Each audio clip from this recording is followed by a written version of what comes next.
मैया रानी की जय हो।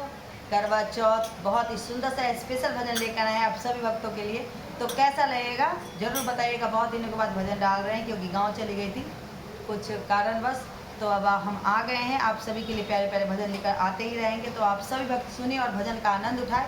और करवा चौथ की आप सभी भक्तों को ढेरों ढेर शुभकामनाएं। आप लोग हंसते रहें मस्त और अपने अपने घरों में खुशहाल रहें और आप सभी की जोड़ी सलामत रहे। माता रानी से यही अर्ज लगाते हैं। तो चलिए भजन का आनंद उठाते हैं। कैसा लगेगा आप लोग कमेंट में जरूर बताइएगा।